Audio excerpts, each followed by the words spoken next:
What's the thing that scares you the most? Confined spaces and blood particles in the air, the dark, that coral thing that's been staring at me since I came in here.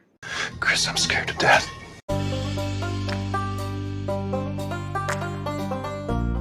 Welcome to the Sum of All Fear podcast, the show that examines real-life phobias and the horror movies that prey on them. So pour yourself something strong, FEARDOs, and let's find out what makes you afraid. Wow, you got a lot of notes. I got lots of notes on Mysophobia. Mysophobia. Oh man, is this the fear of Mysophobia. Jar Jar Binks? It's the fear of Jar Jar, I think. Oh man, this is gonna be a great episode. Most hated episode ever.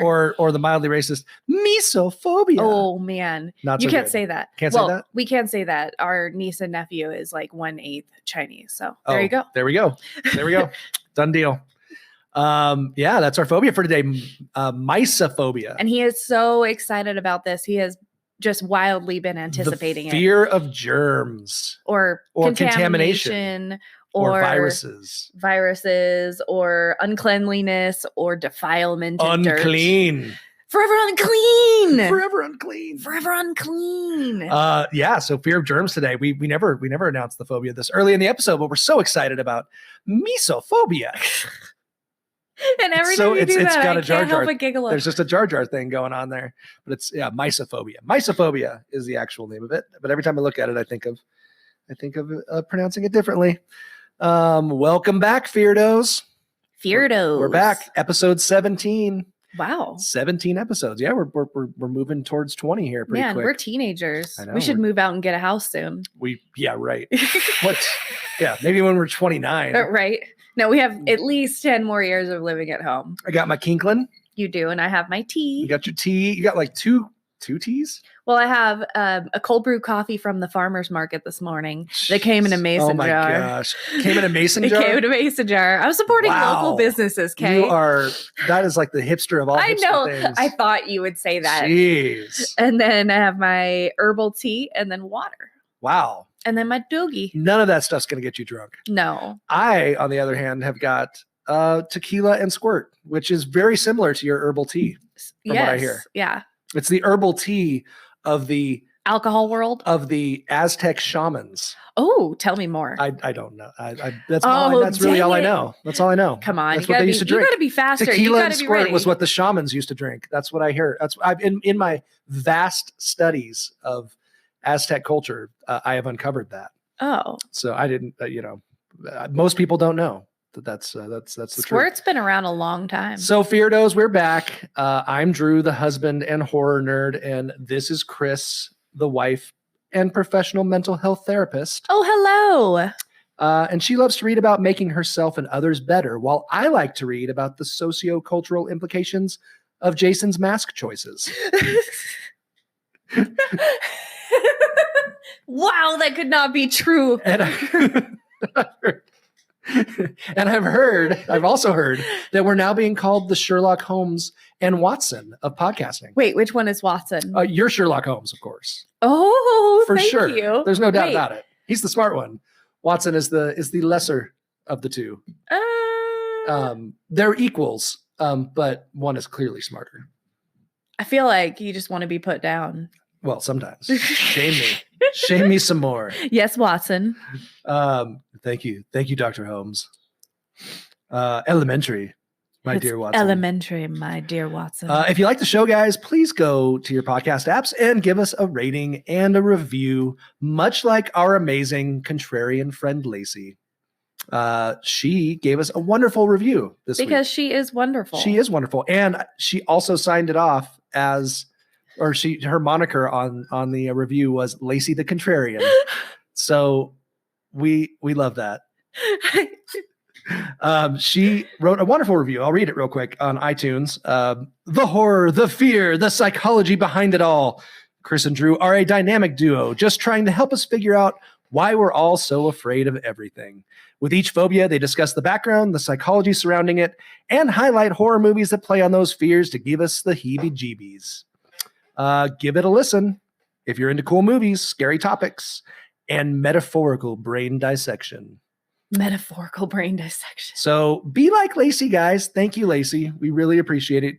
Lacey is amazing. Her and Wayne, her boyfriend, are the baddest of asses. Yeah, they are true FEARDOs. They show up on Sunday nights for Sinister Sundays. They listen to the podcast. Like they're just really amazing friends. Good people, and people. Good friends, good people. So thank you. Yeah, and hopefully they'll be at Sinister. I think we're going to see them at Sinister Creature Con too, right? We were talking about. Yeah. So if you're in the Sacramento area, guys, we're going to go to Sinister Creature Con at least on Saturday. We have 2-day passes, but I think we're only going to make it Saturday. We'll probably be at the Joe Bob. Joe Bob's going to be there. Felissa Rose is going to be there.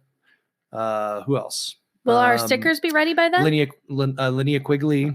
I hope so. I'm going to check with our friend Nikki Knuckles, who is also who works at the Sticker amazing. Guy, to see if our stickers are going to be ready by then, which I hope they will. Thanks, Sticker Guy. Yeah. So, but yeah, be like Lacey, guys. Go give us a rating and review. We really appreciate it. It really is. It makes our day, makes our week, and it's really helpful to promote the podcast. So we appreciate that.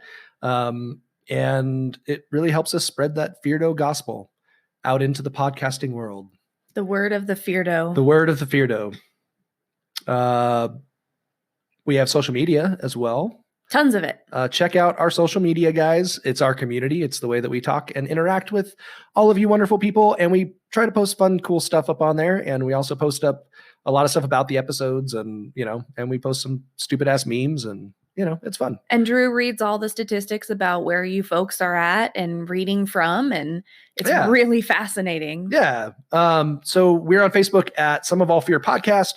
We're on Twitter and Instagram at Some of All Fear Pod. And we have a sad little Patreon page at patreon.com. Our one Patreon is fantastic. Patreon.com/ Some of All Fear Podcast. But we don't really have a lot to offer our Patreons right now, but that's going to change because we are going to get some merchandise. But once we get 5 Patreons, guys, that's our goal. Right now it's just five people to support at $5 a month. Once we get to 5, then we will be sending out t-shirts and stickers and I don't know what else, but we'll get a few other things, a little package built for those first 5 Patreons. So get in while it's hot, man. Get in on the ground floor. This is like IBM in the early 80s, late 70s, early 80s. Get in early. Make your investments. For the big time. For the big time. Oh, gosh. And just as always, thank you for supporting. Yeah, absolutely. What else? We had, I was going around. Hold on. I got some kinkling here. Wait, I have a kinkling too. My spoon and my honey chamomile tea. So lame. You're lame. You're Your so face lame. is lame. Your face is lame. So we're on a bunch of different podcast apps. So we're on Apple, we're on Podbean, we're on Stitcher, we're on Bullhorn, which I'd never heard of, Spotify, Google, Podcast Addict. And so I was going around. I like to go around and check them every now and then because some of those have reviews and comment sections and things like that. And I went on Castbox and I noticed that we have a few Castbox FEARDOs. And one of them is named Kaylee Weissman. I hope I'm pronouncing that right. Kaylee. Looks like Kaylee.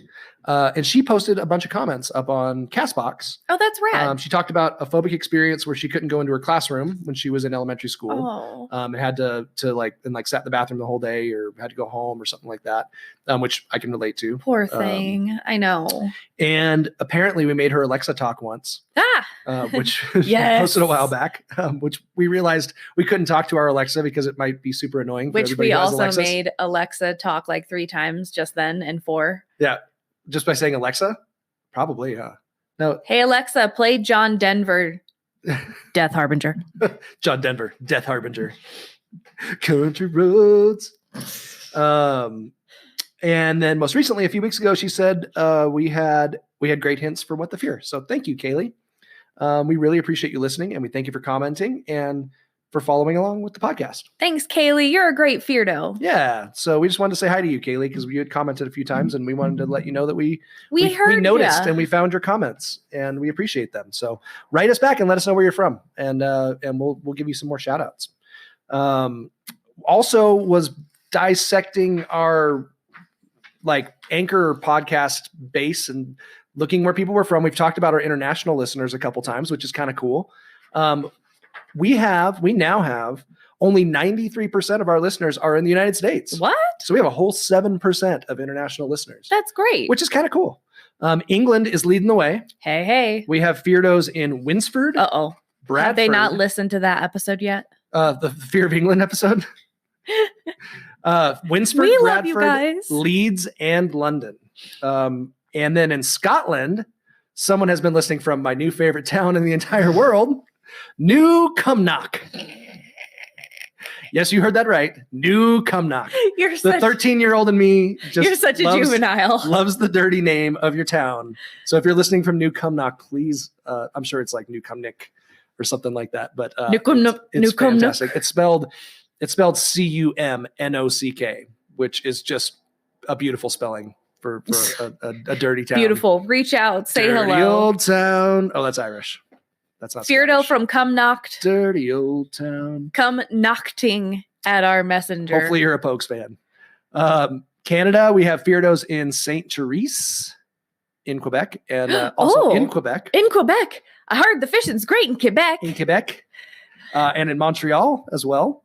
Plus in St. John's and Newfoundland. Newfoundland. Yeah. That's Hey. fun.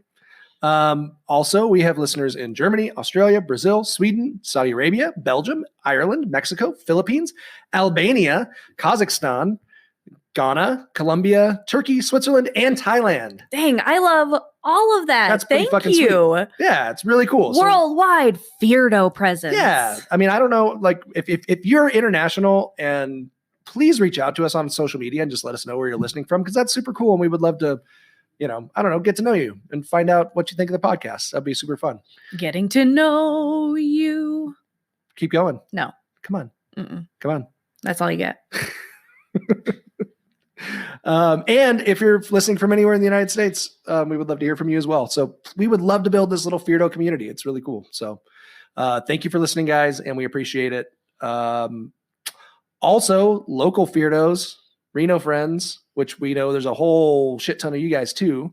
And we appreciate all of our friends that listen here in Reno. Come out to Sinister Sundays Horror Movie Night, guys. It's really fun. It's at 8 p.m. every Sunday at Taste of Chicago in downtown Reno. And we always have Chris behind the bar.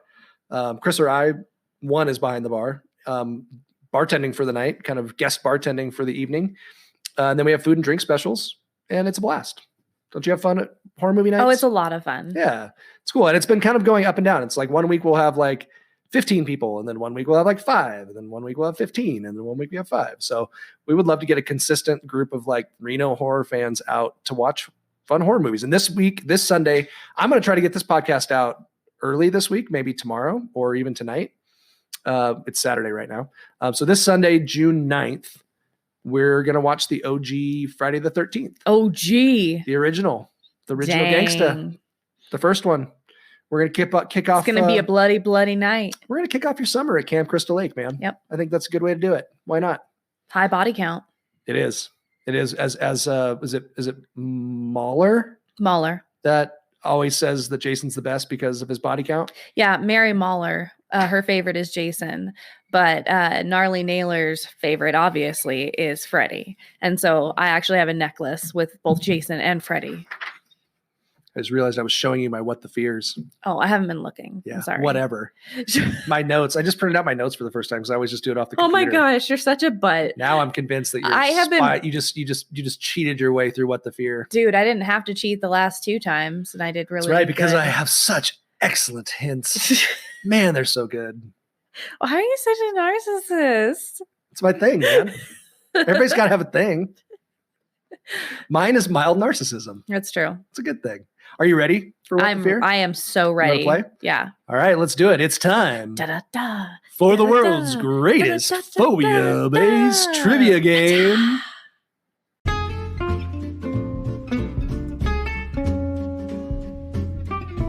What the fear? You say it now. What the Fear? There you go. Okay, you have to say it like that. All right, it's time for that phobia-based trivia game that makes Vanna White pee just a little. Just a little. No, Just I a think that little. was from her Incontinence? children. Yeah. Probably because she's getting up there in age a little bit. No, she's a vampire. She's like 75, I think. She's a vampire. Probably. Yeah. Yeah, her and Pat Sajak. And our friend Robert. Yeah. And along with her friend Robert. He's 50 and looks like he's like 30. Yeah. It's not fair. It's wrong. Although he is crotchety like a 50-year-old. So are you. That's, hey, I like it that way. What the fear? What the fear? What the fear? What the fear? It's time to play. Let's are you do ready? this. Are you ready to learn about Let's do phobias? this. We're going to learn about phobias. We're going to give some hints, and then you got to guess. I can't wait. You got for to your guess what the hints. phobia is going to be, I cannot wait for your or what hints. the phobia is. So I'm going to give you a phobia. I'm going to give you some hints about that phobia, or a hint about that phobia, and then you got to guess what it is. You got it. I'm on it. Even though you already cheated, I didn't cheat. totally. You cheated. know I can't see that far. Totally cheated. Anyone you get right now, it's already been protested. I am protesting. Whatever makes you happy, darling. Oh, are you ready? Yeah. First one is xyrophobia. Xyrophobia. XYRO phobia. XYRO phobia. Okay, what's my hint? Xyrophobia. Are you ready for your hints? Yeah. All right. A male xyrophobic might be a prime candidate to win one of those sweet hipster beard competitions. And might need to find a partner. Well, just a xyrophobic. No male. Forget the male part. A xyrophobic might be a prime candidate to win one of those sweet hipster beard competitions. And might need to find a partner who's into the hirsute fetish. A male xyrophobic might be a prime candidate to win one of those sweet hipster beard competitions and might need to find a partner who's into the hirsute fetish. What's a hirsute? Hirsute. Well, I'm not going to give you what it means because that's part of the hint. Well, you have to. No, I don't. You should know these things. Let's go with the fear of beards. Well, I said beard in the hint, That's so true. that can't be right. That can't be right. Fear of barber shears, clippers. Ooh, much closer. Much closer. I'll let you keep guessing because you're along the same lines. Fear of cutting your hair. Very close. The correct answer is the fear of razors. Razors. So it's probably a little closer to our ichnophobia, fear of sharp objects. But Right. it necessarily is about the hair cutting. It's more about the razors itself. Sure. Okay. But I would say most of the time that's probably going to show itself with your shaving, right? I mean, that's when we're using our razors most of the time. Okay? Can you please tell me about the hirsute? hirsute Hirsute fetish? means hairy fetish. Yeah. It's the ones with the, when they got the big bushes and Does it don't also shave their legs. Does it also include armpits, hair, yeah, arm everything. hair, Yeah. all that stuff? It's just a hair fetish, man. Huh. People who are into the hairy chicks. Interesting. Yeah. I'm sure it's the same way with women. I'm sure if the 1970s Playboy spread of Burt Reynolds makes you just a little tingly on your insides, you probably have a hirsute fetish. Maybe. Because that dude was one hairy motherfucker. He was pretty hairy. No, I'm good. You're not a fan. You're not a big fan of hair. That's okay. You don't like the chest hair or the back I respect hair? people who like it. You don't like a good Not a good fan. carpet of back hair I'm to run your okay. hands through? No, I'm No, okay. You don't want to fluff up the hair into a little pillow so you can lay your head on it. Oh, no, thank you. I only want to do that with a dog's hair. Ew. All right. Our second phobia, thalassophobia. Thalassophobia.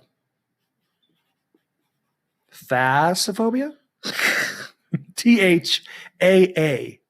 THAASO phobia. Thalassophobia. Thalassophobia. Shut up. I'm having fun. Thalassophobia. Thalassophobia. Thalassophobia. Could be. Very possibly. All right, you ready? It's like, you done messed up, AA Ron. You done messed up, Ron. You done messed up, Aasophobic. Thalassophobia. You done messed up the Aasophobic. Okay. All right. You won't need to pull up a chair for a thalassophobia. They'll just be hovering and making everyone uncomfortable. Fear of sitting. That is correct. Well done. Cheater. Cheater. Hey, we didn't practice that. That was fun. Cheater. You're a cheater. You totally saw that one. Yeah. You're like, for I'll sure. just guess one of them, right? So he doesn't know that I'm cheating. So like, unlike Just you, to make it a little bit like I don't use this to improve my own your self-esteem. self-esteem. I beg to differ. I bet you all week long you're like, man, I just wish I could kill it on What the Fear. Yeah, that's totally what I spent my time on. Well, we saw what I did with What the Fear in the first 15 episodes. So. Yeah. Oh, I got a Twitter notification. It made the speaker buzz. I should probably put my phone away. All right. Fear of sitting. Faceophobia. You ready for your last one? Yeah. Yeah. All right. Let's get it. Celophobia. Celophobia. S-E-L-A. Phobia. Celophobia. It's my hint. All right. Your hint is no raves or haunted houses for a celophobic. In fact, probably won't be taking their picture at night either. No raves or haunted houses for a celophobic. In fact, probably won't be taking their picture at night either. Fear of flashing lights or strobe lights. That is correct. Fear of light flashes. I'm really good at connecting the dots that you make. So thank you. Yeah. Awesome. That Hey, was what fun. fun is a game show where you can't I get right know. answers, High right? five. Well Good done. job. Well done. Feardos, let us know if you got any of those correct or what some of your creative answers might have been. Yeah, for like theasophobia, the aasophobia, The aasophobia. The aasophobia. All right. All right. Are you ready to move into this wonderful phobia that we've been researching all week long? Let's do it. I'm pretty excited about this one. I think this one's going to be really interesting because I'm a big virus and germ movie guy. Like I love love the contamination. I love the movies. contamination, apocalyptic virus. Why do movies. you think that is? Why do you like them so much? Well, we'll get into that. I think because from a very early age, like I really those were books that like I don't know if I just stumbled on them or what happened, but the movie we're going to be talking about today really had an impact on me as a kid, for sure. So, but you know, and I'm not a germaphobe myself, and I know, but I've known some people over the years who are pretty gnarly germaphobes. But we're also going to find out about what the difference is between like OCD and this type of phobia. Mysophobia is also called germophobia is kind of a common vernacular for it. But there's also like, is it verminophobia? Verminophobia, bacilliophobia. Bacilliophobia. There's a number of names for it. But mysophobia seems to be the overarching one. It's the one that we're going to up. use for today. Yeah. Well, it looks like that's the one that most of the time when you type in germaphobe, that's what pops up. When you type in like these other phobias, that's the one that pops up. So it must be the one that's clinically used the most to describe it. So let's dive right into our phobia for today. Mysophobia, the fear of germs or contamination.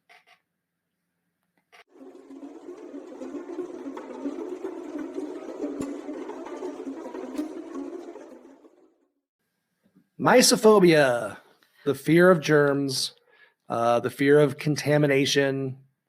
That's kind of the general idea, right? The fear of uncleanliness, you know, and it's that really intense fear of specifically just that and things related to that.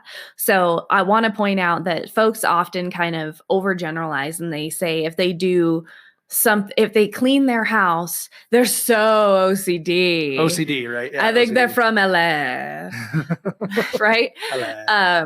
But that's not OCD. OCD is a compulsion to act as a result of anxiety produced by intrusive, repetitive, obsessive thoughts about something. So give me an example. So for example, you're Howie Mandel. My mom's going to die if I don't check the locks 10 times exactly before I leave. There's this intense, obsessive, intrusive, which means it's really difficult to stop it from coming into your mind and to stop that loop from happening. It's almost like a fear response gone haywire a little bit. And so these different actions help to alleviate the anxiety associated with those intrusive thoughts. So they become kind of the output for those intrusive thoughts. So step on a crack, break your mother's back may have originated with somebody who was legitimately OCD that literally thought if they stepped on a crack, they will break their mother's back. Right, exactly. They know that it's irrational too. Like, folks who struggle with OCD really do understand that it's irrational, but they are so driven by the compulsion to act. They're driven to relieve that anxiety somehow, because we all know how uncomfortable anxiety is, right? So that's OCD. So they do those things. They check the doorknob 10 times. Right. To relieve that anxiety. To relieve as a result of the obsessive compulsive, as a result of the obsessive thoughts, they do a compulsive act. Right. So that's why it's called obsessive compulsive disorder. So I'm going to turn the lights off and on 5 times before I go to bed. Because that means I'll be safe when I go to sleep.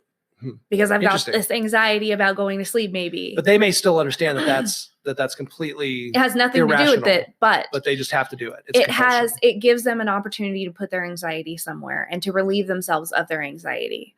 So it's truly a mechanism for coping with obsessive thoughts. So explain the difference between so OCD, right? We often think people who wash their hands compulsively or whatever are OCD, but that's not necessarily the case. Well, it could be a big proponent of their obsessive. So it could be a combination of the two. So these two could work in we could see OCD in. We could see, Mysophobia in OCD, right? We could see the Mysophobia. It's not the fear of delicious soup. Not Mysophobia. Not Mysophobia. Mysophobia. So with Mysophobia, it's a specific preoccupation with contamination that only includes things regarding contamination. So the actions are as a result of the thoughts about and the anxiety about possible contamination. So those are the obsessive thoughts, right? Whereas with obsessive compulsive disorder, there's often several compulsive acts related to obsessive thoughts that comprise all of these behaviors. So for instance, Howie Mandel has severe obsessive compulsive disorder. He does have a branch of germophobia, right? Where he does acts like he won't touch people's hands. Right. He'll fist bump. He won't shake hands. He'll fist bump, Yeah. Everything's very sterile, but he also has repetitive checking and locking actions that he does as a mechanism to relieve his anxiety as well. And he's very aware of his symptomology and his actions, but it's a very tough cycle to break when it's something that kind of discharges all of that anxiety that you feel. So that's OCD, which can have, again, that subcomponent of germophobia or mysophobia.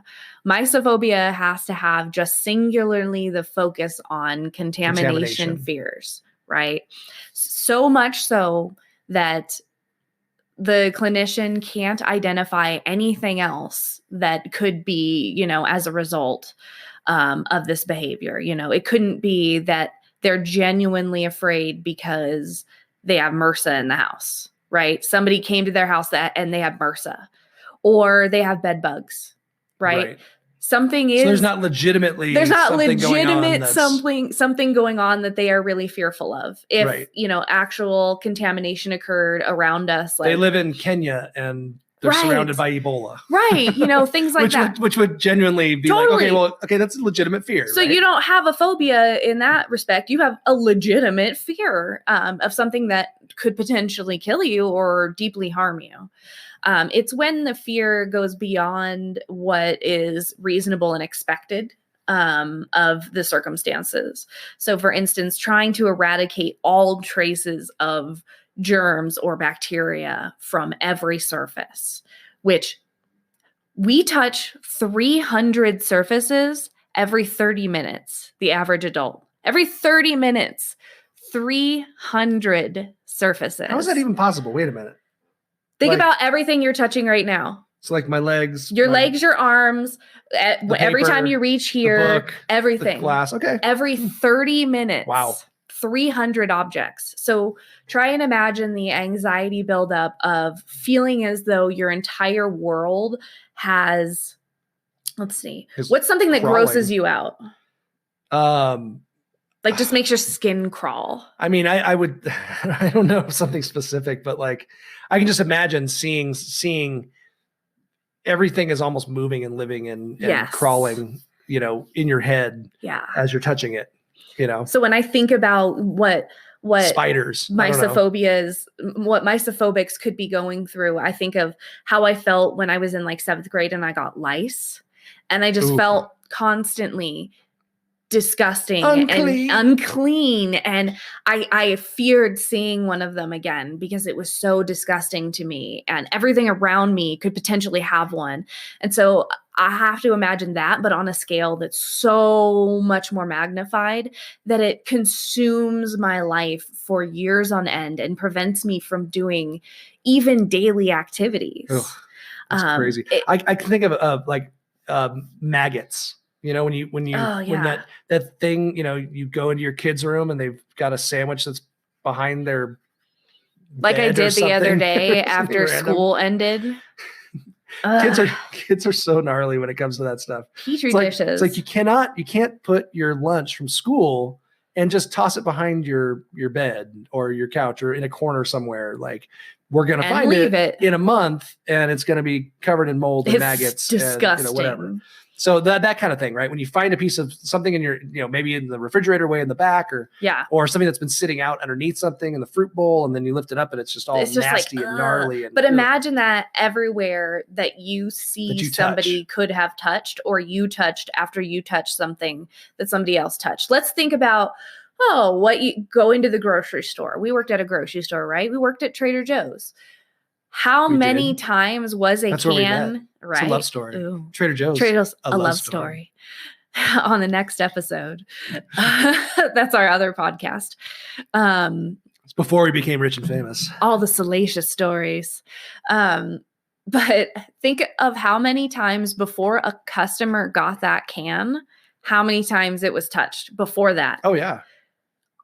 And before it got on the truck, how many times it was touched by someone. And before it got off the conveyor belt, you know, to keep put in the box. What about the money that they're handing us? I mean, that's like 1,000 times more. I mean, that thing's probably been touched, you know, like 1,000 times. Yeah. Or who knows how many. ATM machines, gas machines, our cell phones, all incredibly soiled with bacteria and germs and laden with feces and fecal matter. Fecal matter. Fecal matter. Do you remember when Oprah used to do those specials where she would talk about, like, she would bring in experts and they would talk about. I think you stayed home from school way too much. How much fecal matter was on the top of like a soda can? Yeah. And how much fecal matter was on like your toilet seat and like on your, you know, whatever, all that stuff. So explain to me what a misophobic view on the 5-second rule would be. So, because, you know, that's really important to me. I mean, you know, there is no 5-second rule with a misophobic. They really struggle to differentiate between a dangerous and innocuous, you know, amount of germs, right? Because germs are everywhere. We are part of our living is encountering germs and illness and things like that so that our bodies can repair and become more resilient. Right. Germs are not a bad thing. No. Germs are not a bad thing. And bacteria is definitely not a bad thing. Bacteria is a good thing, right? Dude, like 1/3 of our wait, let me see the statistic. I don't want to have a misnomer. Let's see. Bacteria make up 1/3 of the weight of our intestines. Wow. So they play a pivotal role. 1/3 of the weight? The weight of our intestines. That's really interesting because I wouldn't even have thought about that as being like something that would have weight. The flora and the fauna down there are very important in our mental health too. The more and more they're studying it recently, the more and more they're linking gut health to brain health. Right. And it's very interesting how the fear of being sick can also like live inside of you too, you know, like it's inside not gonna of get you. Away from it. You can't, you know, really that's what I'm trying to say. And that's it. We've talked about this a lot with antibiotics, because I know when Hank was little, he took a round of antibiotics and antibiotics are like a nuclear bomb inside your stomach. They blow up all the good bacteria, all the bad bacteria. And I learned a lot about gut health around that time. I was in the hospital for like 4 days, and the doctors couldn't figure out what was wrong. And then we went and figured it out. We're like, wait a minute, he was on antibiotics like a month ago. Maybe we should get him a really strong probiotic. And all of a sudden he was like, within hours, he was better. So our body, everything, bacteria is really important. Germs are very important. Right. I mean, well, and every time we get sick, we build up a little more resilience. And so with mesophobes, it often perpetuates. I'm sorry, I keep saying it. Mysophobes. It often perpetuates their fear, because when they do encounter an illness, like a common cold, they become more anxious and more fearful and more determined to avoid that next time. But really, they're inhibiting their systems from becoming stronger in fighting against those things that are normal, everyday things that we encounter. So yeah, there's a lot of things that they can't go around. They won't go around animals. They avoid physical contact. They avoid crowds, and they especially avoid children because children are petri dishes of disease. And so you can see how this would be really difficult as a mesophobe to really mesophobic on a day-to-day basis exist. It would be just incredibly anxiety inducing. So we all grew up with that one mom, and my mom wasn't like this, although she was pretty hardcore about making sure everything was clean and sanitized all the time, but it wasn't so much sanitized as much as just cleaned. But we all knew that mom growing up, friend's mom or somebody that we knew, that was just like ridiculous. Like everything was bleached all the time. Everything was constantly scrubbed down. It was, hey, here, use this sanitizing wipe, use this, this constant kind of fear, this over sanitizing. And that's a problem too, right? Oh, big as time. As far as your health, like that's not a good thing necessarily. Right. Like, we think of hand washing. Hand washing is great at key times, right? When it's needed, after handling raw meats, like after you wipe your butt, after, fecal matter, any bodily fluids, after you throw your poop against the wall, those kinds of things. Anybody else do that? Bueller? Am I the only one? Damn it. But if you wash your hands too frequently, you run the risk of infection because of dry, cracked hands. So your body's naturally going to tell you, like, hey, yo, this is too much, right?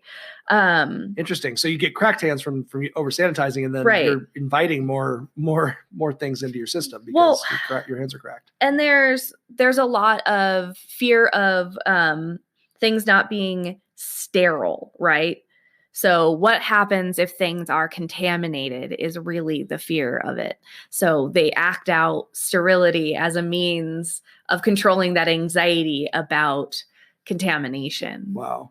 But I mean, here's some fun facts about biology, because I'm not a biologist.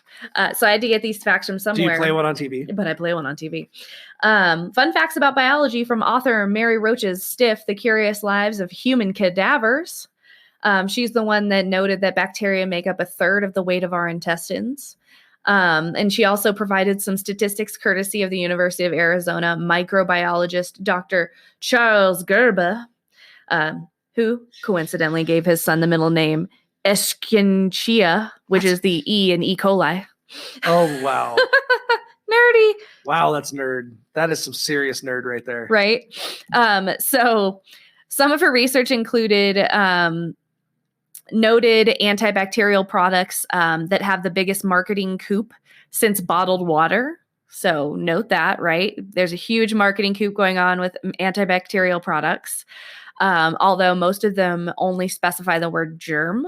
What is it? Like, is it a cootie? Is it a virus? Is it a bacteria? Like, it doesn't say. It just says germ, but there's no such thing as germ. Right. Germ isn't really a thing. No, it's not a thing. It's not a thing.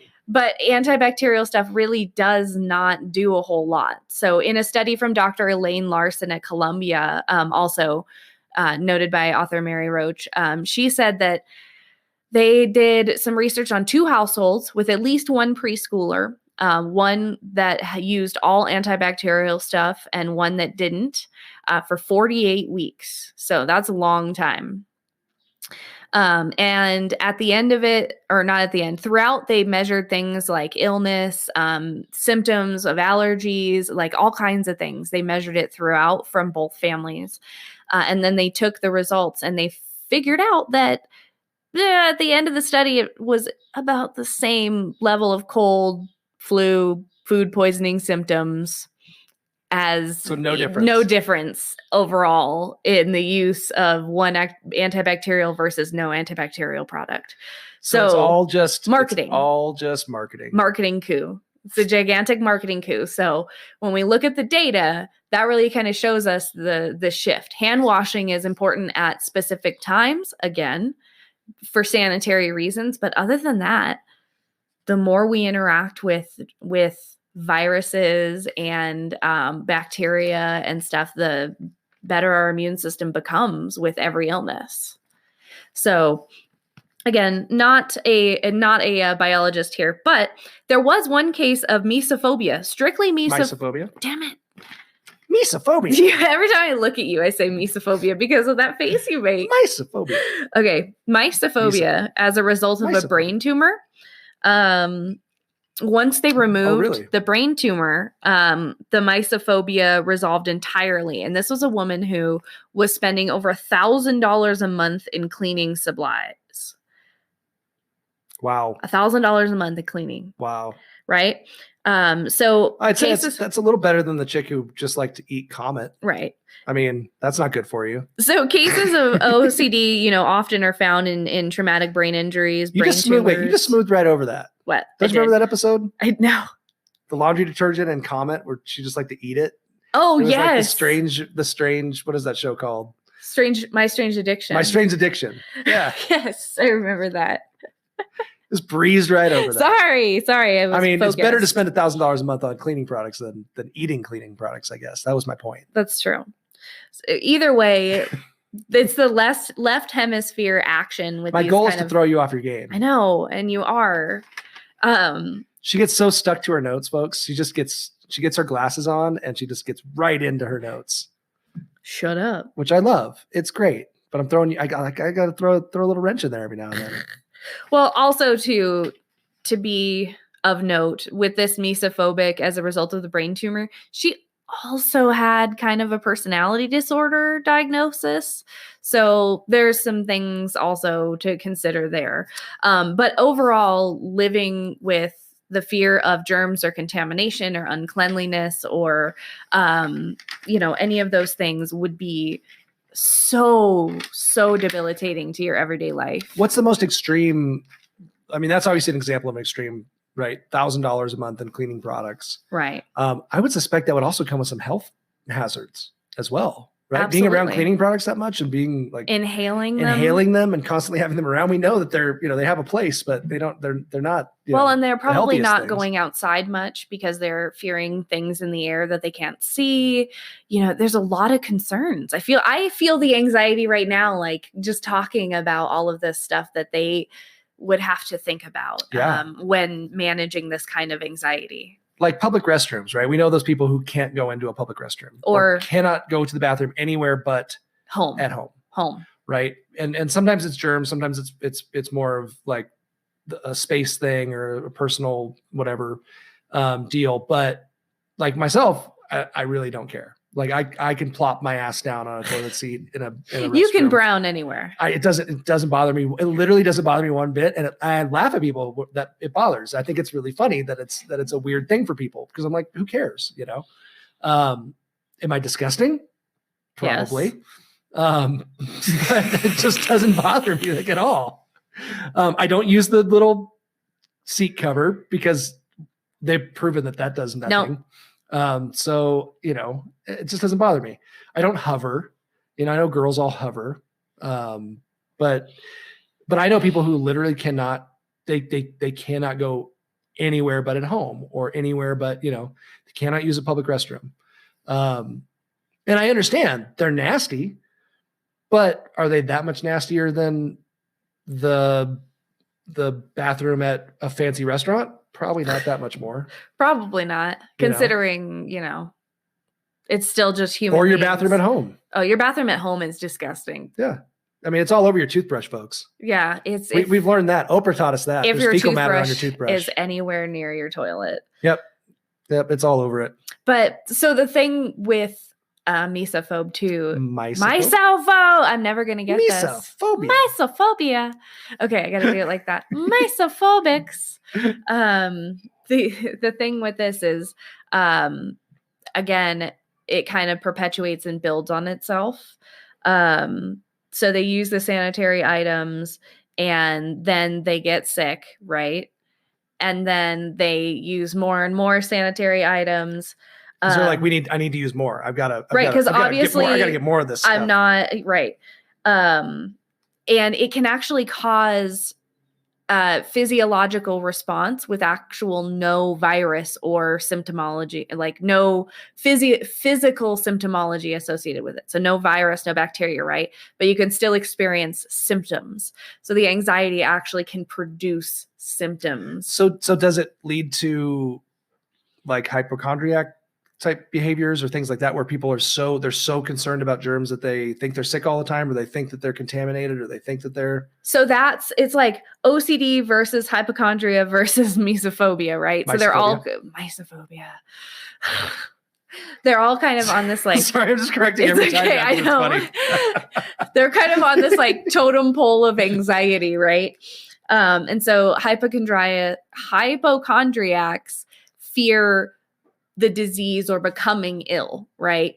They don't fear the germs associated with becoming ill or the contamination and becoming ill. They fear becoming ill by any means. Wow. So by growing old, by any sort of pain is automatically it's cancer.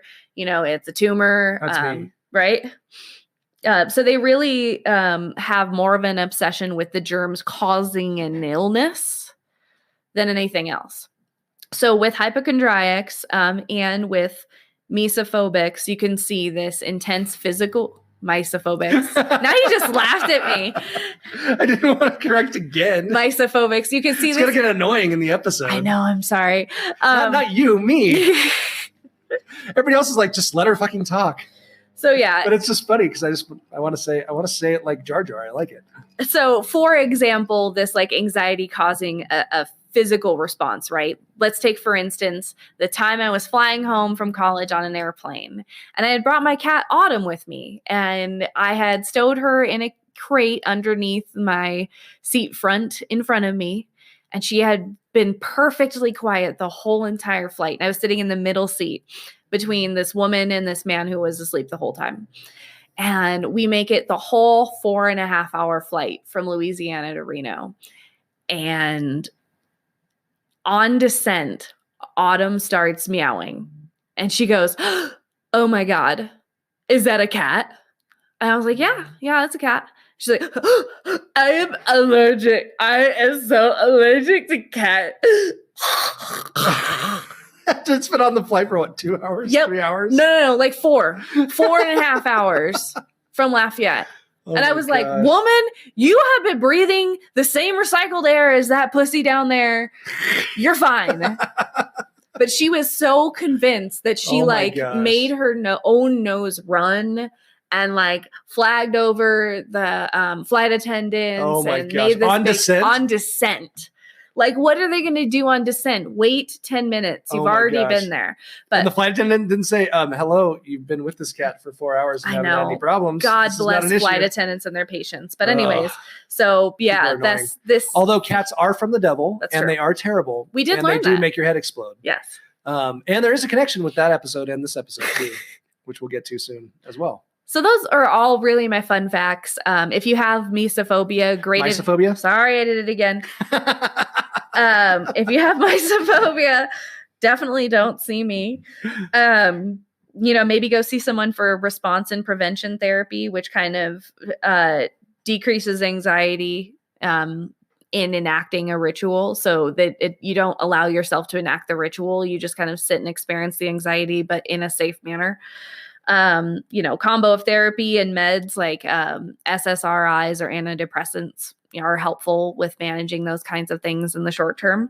But really cognitive restructuring, relaxation training, and education about biology and what you can and can't escape. Maybe it'll make it worse. I don't know. It might make it worse, actually. Going to the Arco bathroom and doing your meditation and yoga. Do not lick the toilet seat in the Arco bathroom. That won't help No, cure you? it will not. No? No, you will get very ill. That's just ill-advised. Don't do that. Go to the middle of Maybe you just like go to it a little bit, but like with your therapist. Go to the dump and do all of your yoga and your meditation techniques so that you can surround yourself. Do not lick a urinal cake. No urinal cakes? You'll be forever delicious. unclean. Forever unclean. Forever. They've been marinating forever. Roxanne was kind of a germaphobe. He was a little bit of a germaphobe. Yeah, in the league. Yeah. Yeah. FX is the league. Good show. Yeah. Good stuff.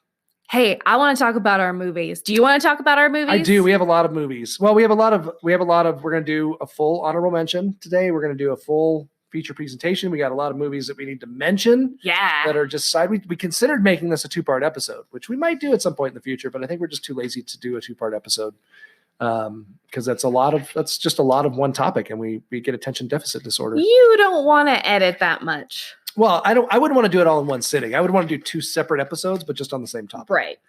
Because there's a lot to talk about here about germs and, the Black Plague and the bubonic plague and fever and all the historical aspects of this type of thing. So right? much talking. There's so much stuff, but we won't dive into all of that. We'll maybe we'll get into a little bit of that as we get into our movies, but let's go ahead and we'll transition into our movies, and we'll start off with our honorable mentions. Hey, Kris. Hey, Drew. Have you ever thought about starting your own podcast? Why, yes, I have.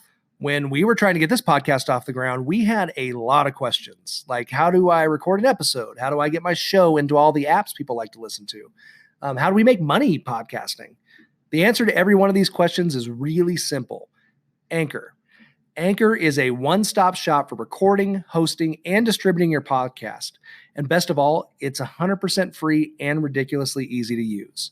And now, Anchor can match you with great sponsors who want to advertise on your podcast.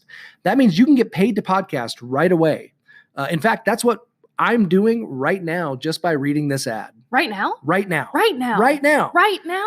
That means if you want to get a podcast going and make money doing it, go to anchor.fm/start. Join me and Kris and the diverse community of podcasters already using Anchor. That's anchor.fm/start. We can't wait to hear your podcast.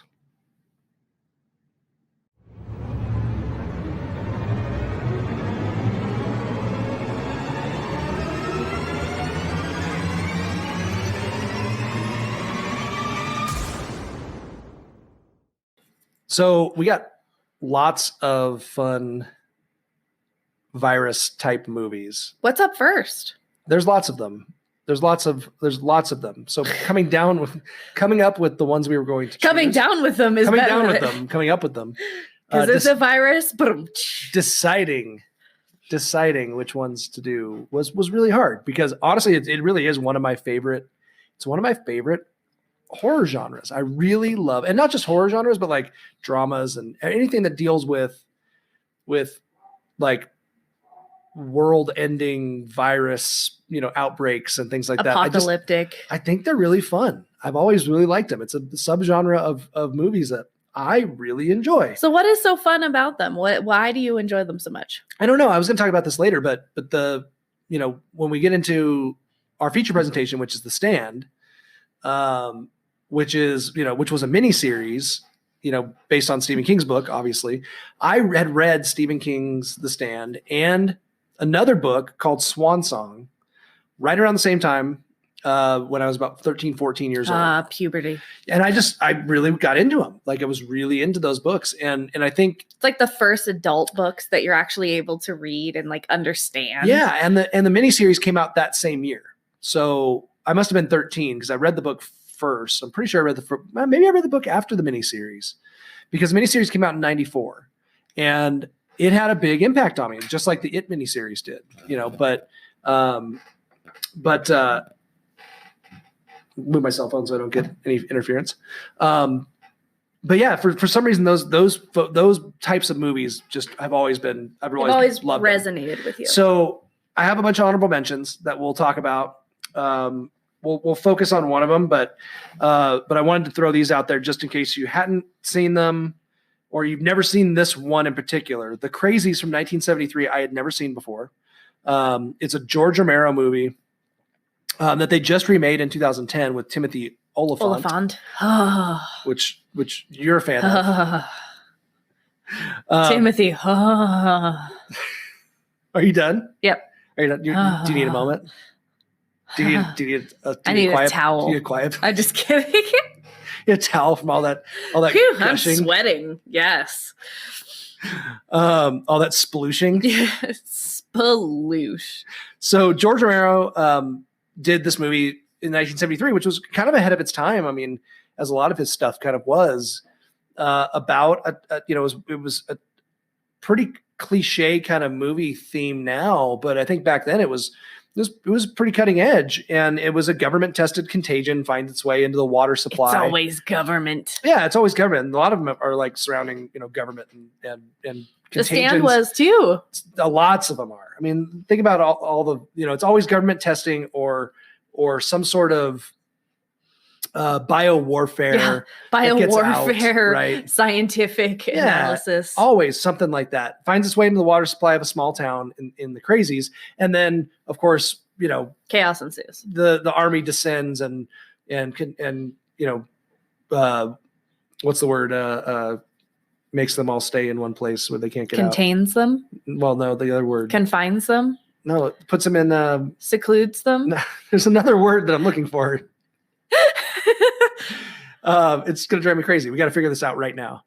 When you're put into a place where when you're sick and you can't get out and quarantine. Thank you for nothing. Thank you for nothing but looking at me like I gave you like 6 options to rule out. And they were all wrong. That led so you they to the right quarantine one. they quarantine these towns and then then it's the civil rights versus the government. The government talks about nuking the city to get rid of it and all that stuff. So check out The Crazies 1973, George Romero. It's on a bunch of apps on Roku. I noticed it was on quite a few for free. And then the new one is on, I believe it's on Netflix, which is basically just a remake. I need to watch that. I did not get a chance. It was pretty good. It wasn't bad. It was a good remake. Make sure to have all the towels handy for you. I'll have some things to fan yourself. Lord, I got the vapors. I got the vapors. The Timothy Oliphant vapors. Man, we got to watch the new Deadwood movie too on HBO. It's out. That's also got Timothy Oliphant, which you didn't say. Which also reminds me of why Netflix is a giant bunch of bastards because they can't sustain a burrito diet. Which also has Timothy Netflix Oliphant. is a giant bunch of bastards. Screw you guys. Hashtag. But okay, outside of the Crazies, we got to talk about Outbreak. From the mid 90s, which was one of my favorites. High school. Yeah, it was one of my favorites. In biology. Loved that one. Contagion, which came out in 2011. I Am Legend. World War. Oh, the dog dies in that one. Oh my gosh. World War Z. 12 Monkeys, another one. Yeah. Doomsday, which came out in 2008. Cronenberg Shivers and Rabid both deal with, viruses of one kind or another. Eli Roth's Cabin Fever, another one that deals with water supply, which contamination of the water supply. So there's a lot, and there's was hard for me to kind of decide on what movies to do because there's the virus that gets into like your blood, right? And then there's the airborne, creates zombies, right? There's a lot of zombie virus movies. Like all of our zombie movies are typically virus movies for the most part, right? They become zombies and it spreads to other people. And then there's the like flu-like symptom type movies, right? Where people get just sick, like with the flu, but then all of a sudden everybody's dead. Yeah. Right? Like the super flus. So mass extinction. So I decided to do one of each, right? So our honorable mention for today is going to be the zombie type, which to me it was a really unique movie. It was a really unique zombie movie, and it was kind of ahead of its time in a lot of ways, and influenced a lot of movies that came after it. which is why I wanted to mention it a little bit more in depth. And that is 2002's 28 Days Later.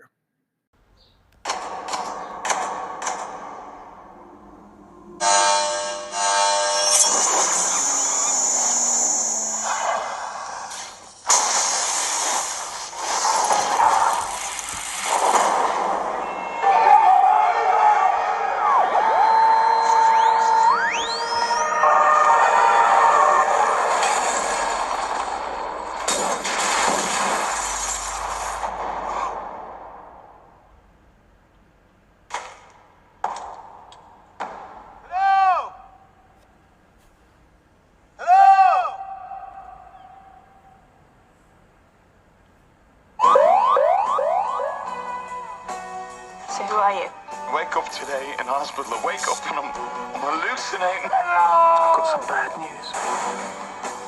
They're infected. Infected? Father. Infected with what?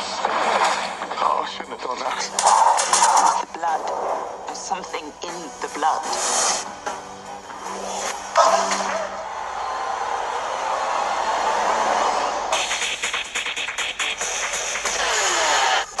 Lesson 1. You never go anywhere alone unless you've got no choice. Hello? Lesson 2. Only travel during daylight unless you've got no choice. This really is a bad idea. You know why? It's obviously a bad idea. We have to leave now. More will be coming.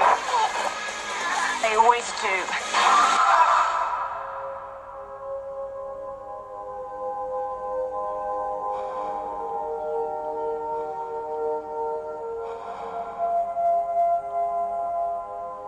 They're dead. And you're gonna be next.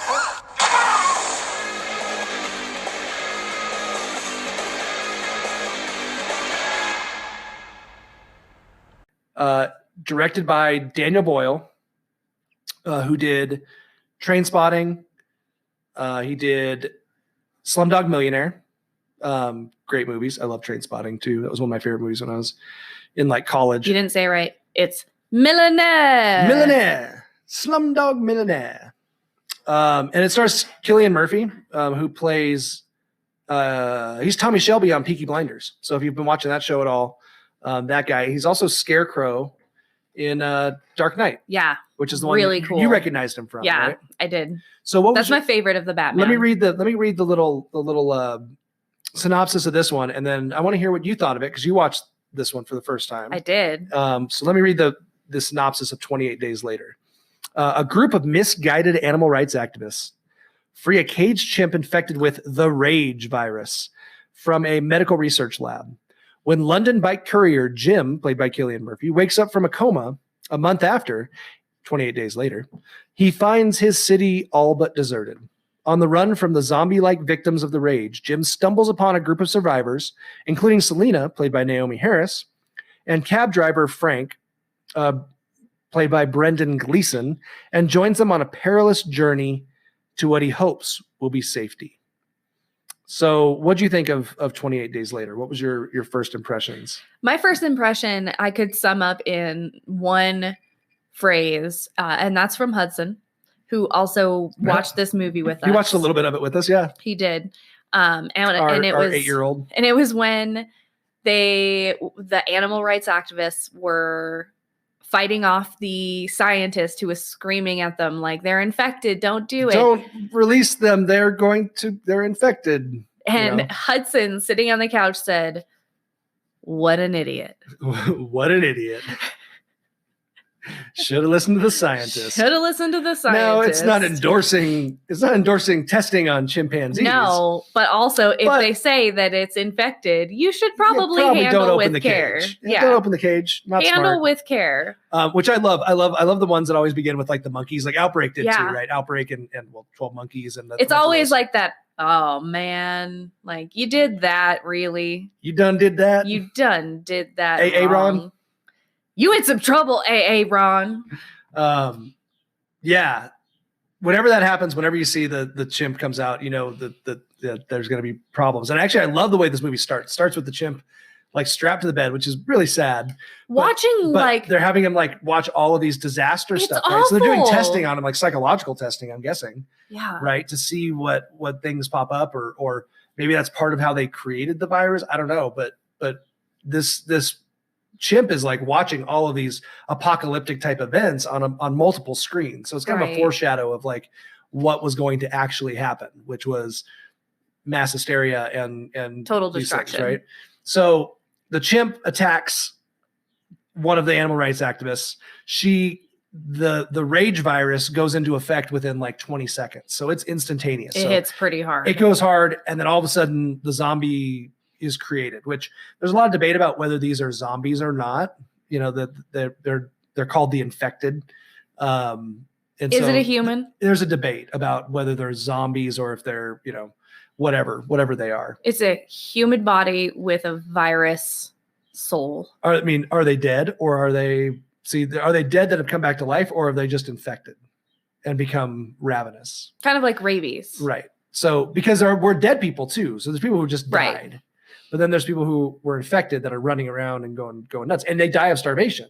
So are they really zombies because they die of starvation, right? So they're not dead already. They're alive. They're just not undead. they're just super fucked up. Right.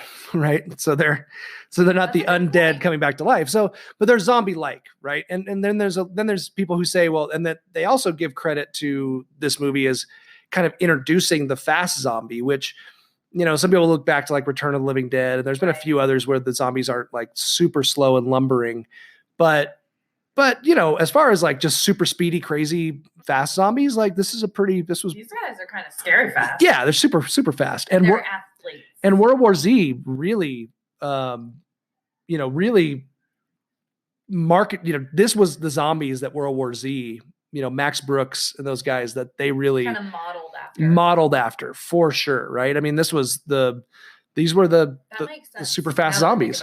Yeah, I mean, in World War Z, remember they were crawling all over the fences, and so definitely kind of takes off that, right? And we see where, you know, a lot of, you know, so after the chimp infects the animal rights activist chick, we see Jim waking up in the hospital.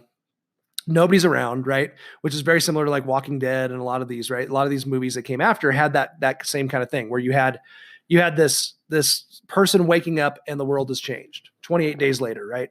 The world is nuts. London is deserted. Nothing's the same. He walks around the hospital and nobody's there. Alone. Yeah. He thinks he's alone now. Doesn't seem to be anyone around except for Tiffany. Tiffany's there singing that song. And then he goes outside and he's wandering around and still like nothing. London's deserted, right? Filming for this was kind of cool because they shut down certain parts of the city for them to film from like 4 a.m. to like 7 a.m. on Sundays. Oh, so that people was awful, I bet. were just, there's nobody around, but they had to close down certain streets too, like for him to walk down the middle of like highways and bridges and things like that. And in order for them to not piss off like traffic, because people would have to wait for like an hour, you know, and like wouldn't be able to like turn around. They'd have to just sit and wait. They had super hot chicks out telling the drivers that they had to wait, and apparently it worked. Apparently it worked. And you guys are easy. Yeah, right. Apparently. So anyway, so then he meets up with these other survivors, and then they go, you know, it's kind of that same, we've seen this trope before, right? They go through, they find another, a daughter and a father who are up in an apartment. They team up with them.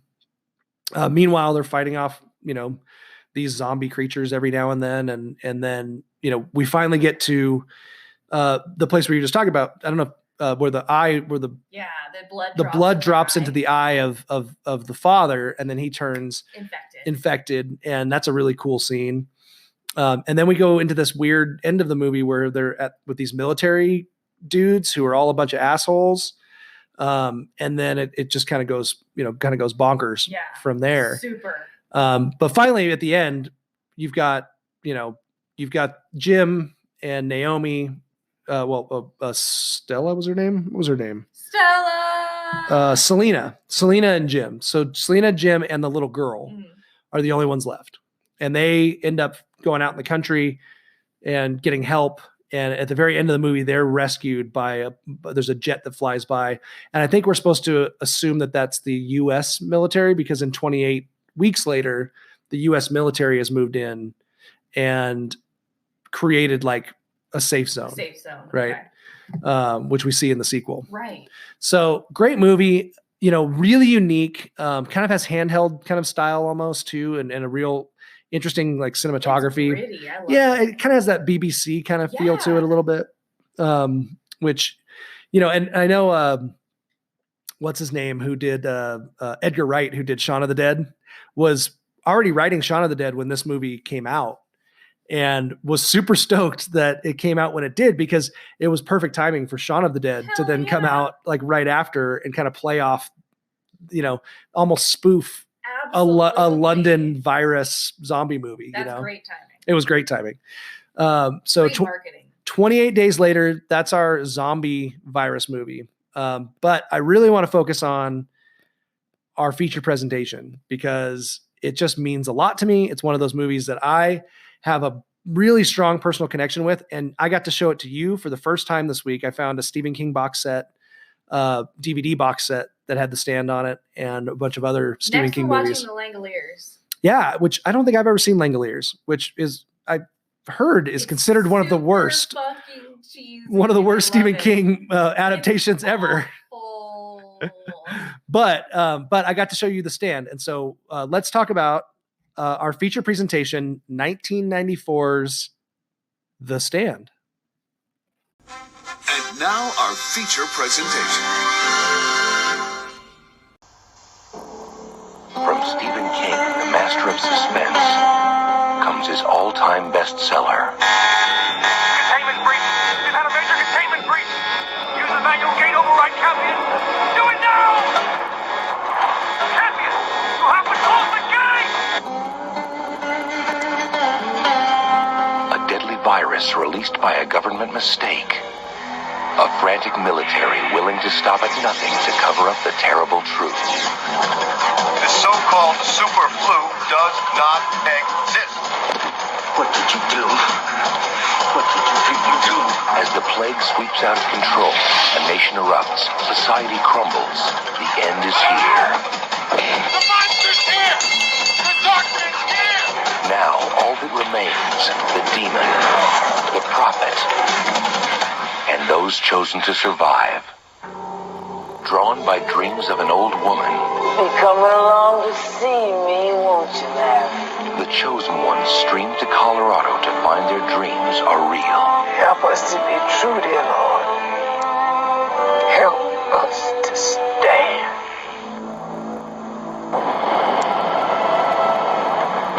In Las Vegas, an army of darkness assembles, controlled by dreams of their leader, Randall Flagg. Go for it. Do it, Harold, do it! It's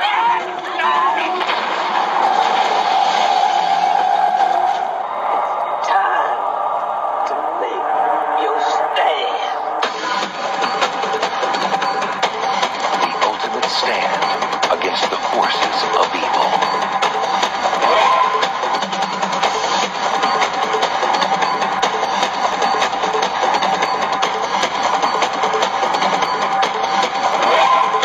Ringwald, Rob Lowe, Laura San Giacomo, Gary Sinise, Kareem Abdul-Jabbar, Ruby Dee, and Jamie Sheridan.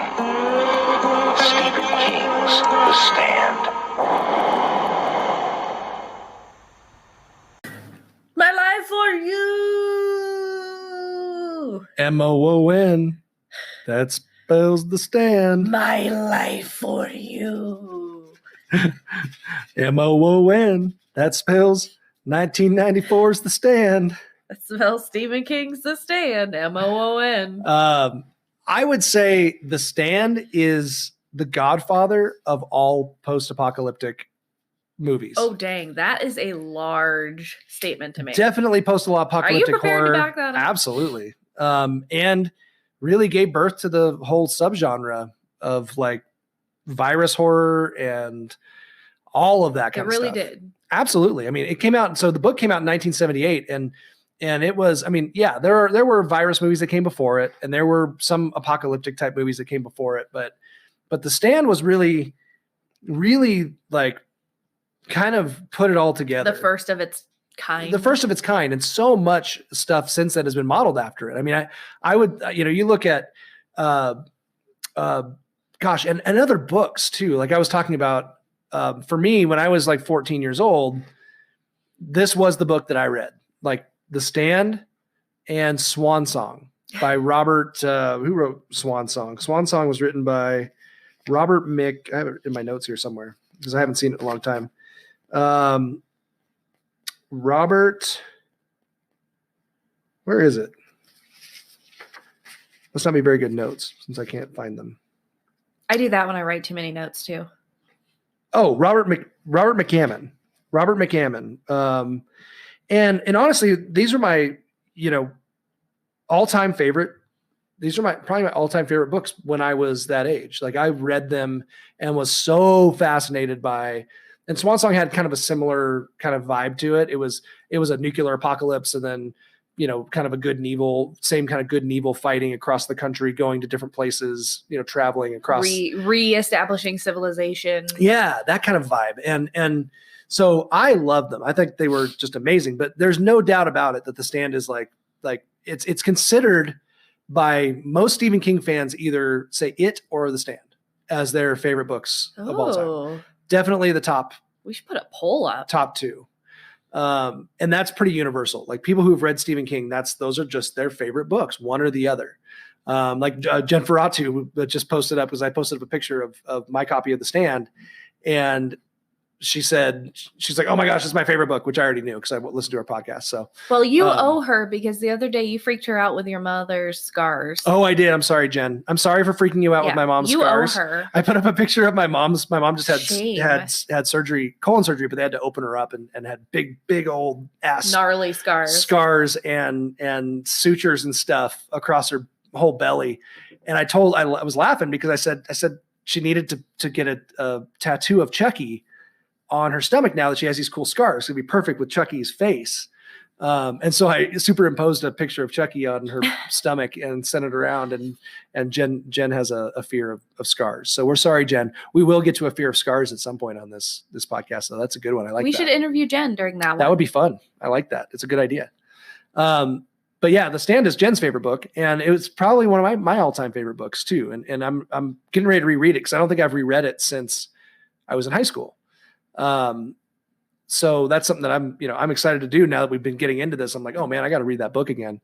It's just such a good book. But the basis before we dive into the miniseries, like I want to talk about the book a little bit, and I want to talk about Stephen King's inspiration for writing the book, which was Tolkien's Lord of the Rings. He wanted to write an American epic Lord of the Rings style kind of book. Right. And so this is what he said. He said, for a long time, 10 years at least, I had wanted to write a fantasy epic like The Lord of the Rings, only with an American setting.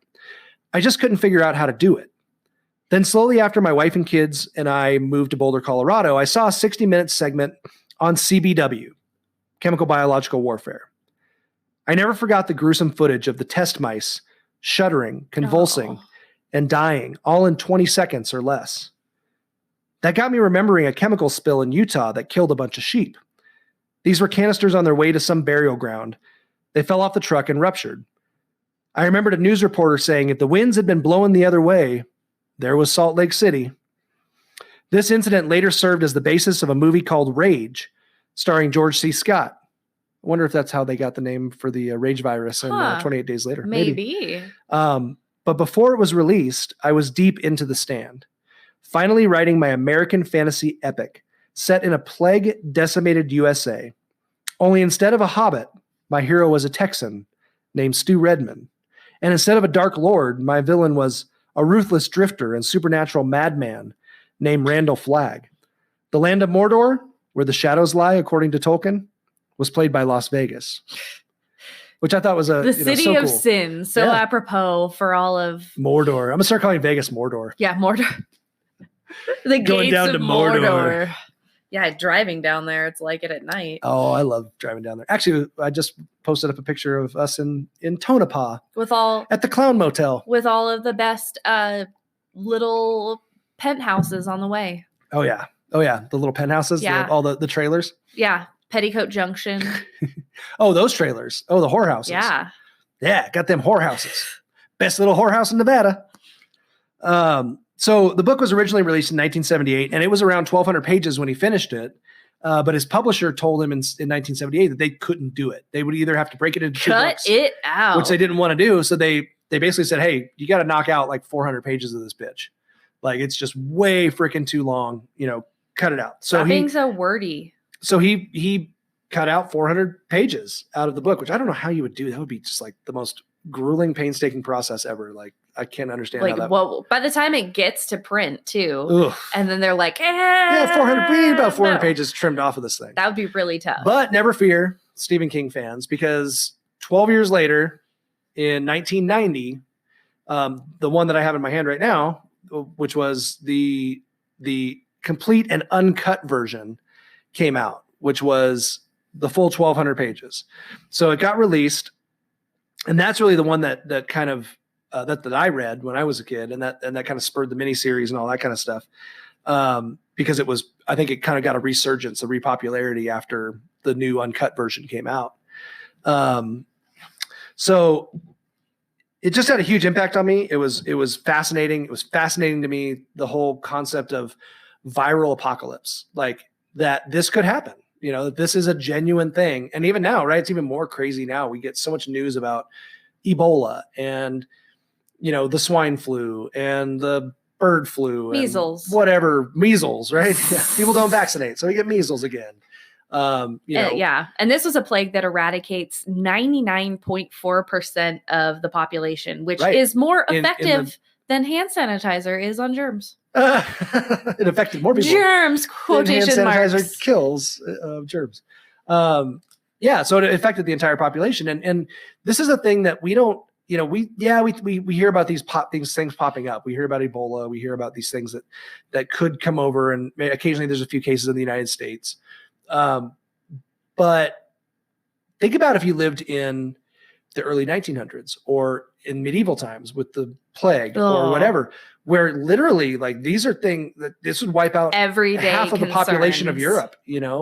Spanish flu killed how many millions and millions of people? I mean, it wiped out more than the Black Plague, in like 1915. That wasn't even that long ago. Do you think that 1918. some of these movies are as a result of kind of looking back at our history and playing on that kind of more primitive fear of a population? Yeah. I mean, I think leveling event. The history has something to do with it, but I think it's also just ingrained in us that we can be diseased, and these things are unseen. Yeah. We could be breathing in that air right now. You could be breathing across from me right now, and I might be diseased. You have no idea. I know you're diseased. You could drop dead at any moment.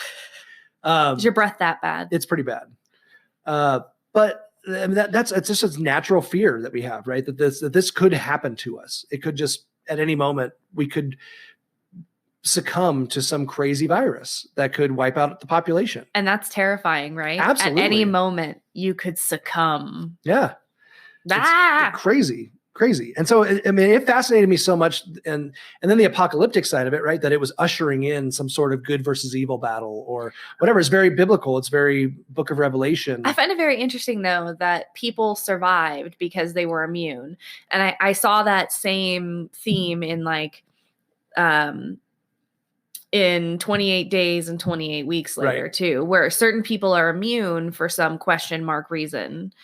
Well, in The Stand, it's not really a question mark, right? Because we have this like biblical hand of God, right, on certain people, and they're going in and they have these visions of this Mother Abigail. Ma Abigail. And then some people have these visions of this Randall Flagg, this dark man, these characters, which man. Fighter of the light men.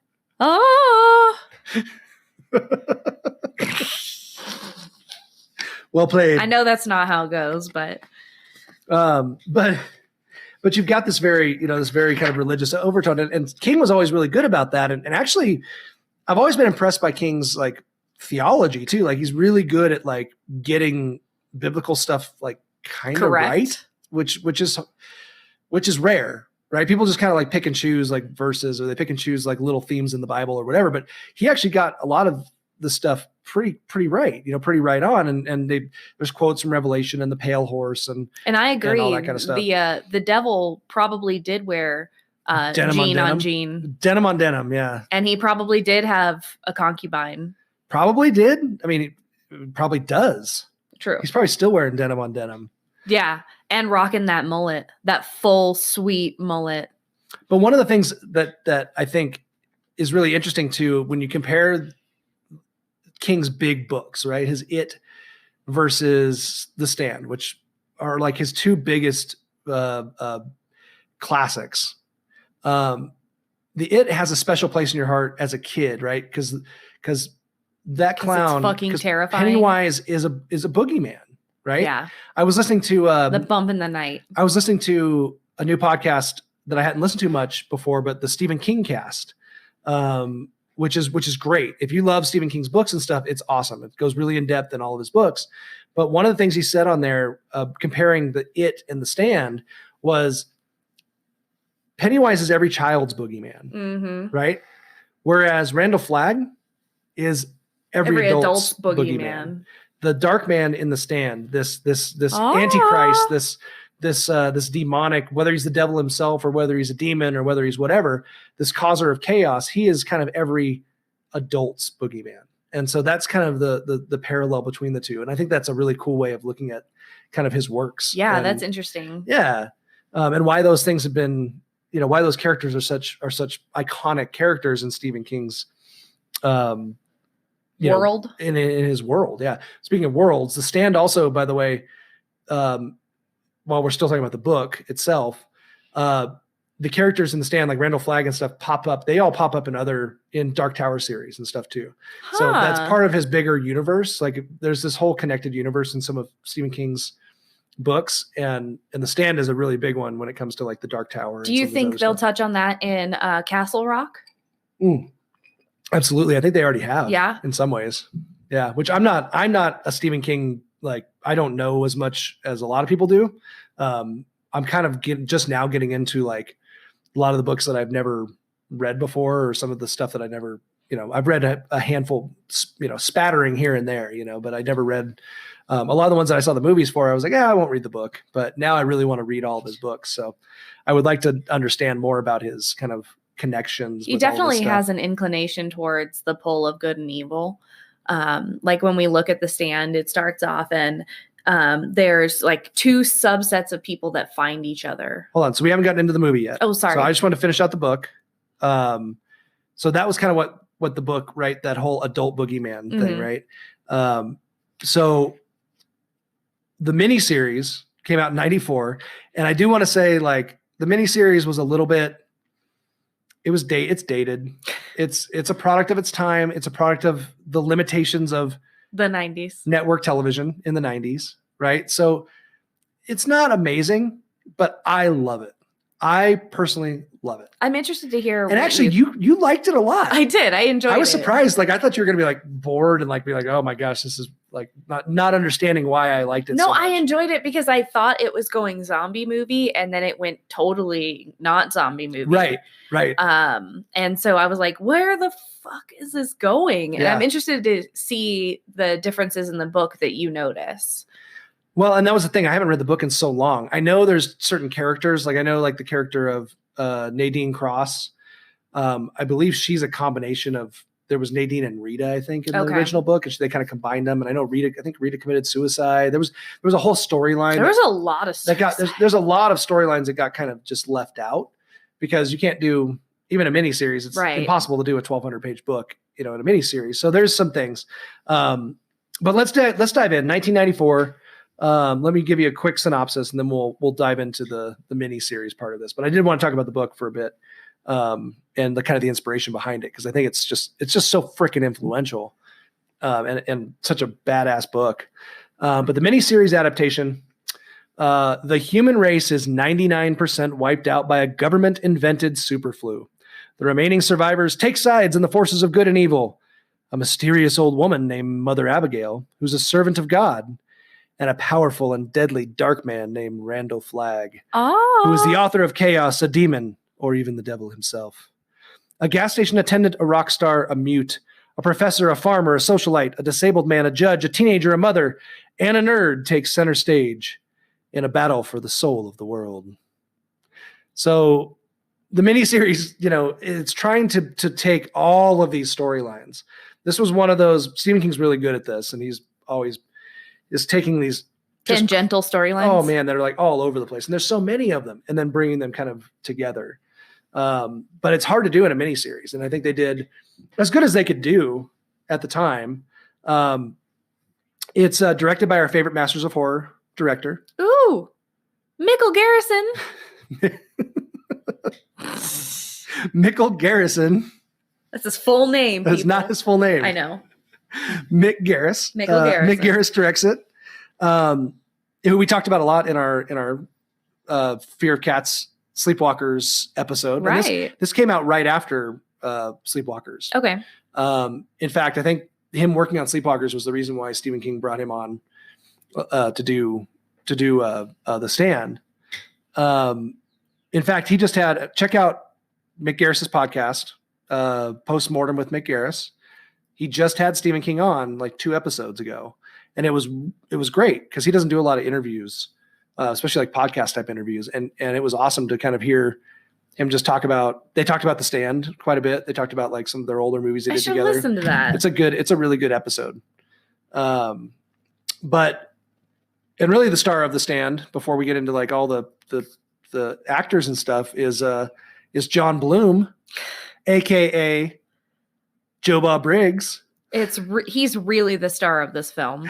He has a sweet cameo. It's actually a pretty decent little role. A damn handsome man when he was young. Well, and now. And he plays Deputy Joe Bob Brentwood. Joe Bob Brentwood. But besides Joe Bob, there's a few other main players. Gary Sinise, Lieutenant Dan, plays Stu Redman. Lieutenant Dan. Molly Ringwald. You're gonna moan. I get to moan too. I was laughing. Molly Ringwald as Frannie Goldsmith, and this was right before she was in the movie Malicious, where she shows her tatas, which was every 80s, 90s kid's dream, boy's dream, maybe boys and girls' dream. I don't know. Then there was Jamie Sheridan, who played Randall Flagg, the Dark Man, who we also recognized him from the League as well. Speaking of the League, yep. He was a bit Fighter character. of the Nightman. He was Fighter of the Nightman. Master of the Sun. Master of the Sun. And then Laura Sangiacomo, who played Nadine Cross. And I always had the hots for her. She was on Just Shoot Me with David Spade. And she was also in Pretty Woman. Oh, that's where I know her from. Yeah, I think she was like the other prostitute. The other that she was like you her don't roommate. See him, but he is like wagging his head back and forth, like girl. That's what he's trying to do. Finger wagging, but with his head. Trash Can Man, played by Matt Frewer. Yeah, great character actor. Trash Can. Rob Lowe was Nick Andros, who was deaf and dumb in the movie, and actually did a pretty good job. Is he supposed to be Jesus or the Jesus-like figure? No, he's just kind of like a prophet, like very like there's there's a couple of characters that are kind of like especially connected to God. And then you have Ray Walston, Glenn Bateman, better known as Mr. Hand from Fast Times at Ridgemont High. Mr. Hand. And if you're old or from the Nick at Night generation, he was also Martin in My Favorite Martian, which was from the 60s. And then there's just a ton of cameos, like ridiculous amount of cameos. Stephen King, Kareem Abdul-Jabbar, Kathy Bates, Ed Harris, tons of directors, Tom Holland, Sam Raimi, Mick Garris himself, of course. So we start out with the virus, and the virus is called Captain Trips. They have a name for it. And Stephen King apparently dreamed up Captain Trips back in like the 60s in a short story that he wrote called Night Surf. And that was where he had the idea for this virus. And he wrote some short story that was with a virus that had its origins in Southeast Asia. And So we have this like at a remote U.S. Army base, they've got this weaponized flu virus that gets Loose. out, right? We got this wuss guard that doesn't shut down the plant and then gets away with his family and then ends up contaminating everyone across the country. And so, and then so it begins. So as far as viruses go and like the flu, like this was a really good movie that like, it was all about like regular flu virus, right? Everybody thought they were just airborne flu, super contagious. People got normal symptoms at first. And then so it was easy for the government to be like, just flu, you're just overreacting, or your local news is wrong. And then people start dropping like flies. And as the world, right, 99.4% of the world dies, there's a handful of people that start having these visions. Some have visions of this old black woman in Nebraska. Some have visions of this evil demonic dude, and they start kind of migrating towards these people. And that's what sets up this like good versus evil battle. Right. The two camps of people split off, and they either go basically to the good side or to the evil side. Right. Down to Vegas. Yeah. And we've got all these great characters, and they're kind of mixing it. I mean, I couldn't even begin to break down the complexity series. Of it. No. There's so many. I mean, even in the miniseries, there's so many different characters and like the way they interact. It's very layered. So layered, which is what I love about it. But I think the thing that I take away from The Stand is we've got a model now for every apocalyptic movie that's come after it. I mean, The Walking Dead, if you look at The Walking Dead, it is The Stand. Yeah. It's The Stand. It's exactly the same. Yep, they travel in tribes, people with just zombies. People seek community. Yeah, good versus evil. Yep. You've got your and it's a little bit more socio-political maybe, and a little bit more like. Well, they have more time too. Yeah, it's a little more drawn out over more seasons, but the basis is the same. These guys are all kind of, they're all in this virus laden universe. And in Walking Dead's case, they turn into zombies. In The Stand's case, they just die. But it's basically taking The Stand and putting it in a zombie universe, which, and then adding like kind of 28 days later, fast zombies and various different types of zombies and mixing it all up. But those are the basis. The basis is these same tropes, which is amazing to me that like Stephen King influenced so much of where our popular culture and horror movies have gone.